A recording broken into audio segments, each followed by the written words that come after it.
Yeah, generally speaking, there are not a lot of good reasons to wait short term. I wouldn't think.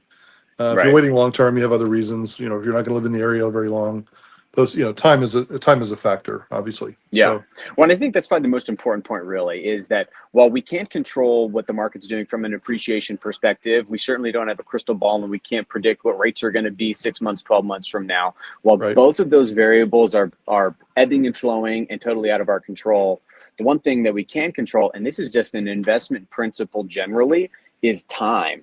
If we right, take an investment and give it time to incubate, hmm 5 years, not 6 months, 5 years, 10 years, 30 years, hmm looking at, like you mentioned, with home appreciation over 30 years, 50 years, that's going to be really meaningful over time. hmm So the point there would be that instead of trying to be a day trader with real estate and right, predicting appreciation and um, interest rates, hmm getting in the housing market when the time is right, that is to hmm say, when you're not going to be moving within the next 6 months, or some of the things we've talked about in other videos.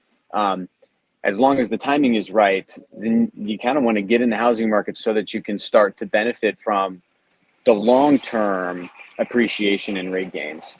right, exactly. And I think you keep in mind that 4.27% average is an average, and so some years you Right. may have 10%, you may have 20%, like we did a few years ago, or 50. But you're probably not going to have too many 50% years like we did during COVID. But you might have a 5% year, you might have an off year where it's going to go down. The 4.27% includes all of that.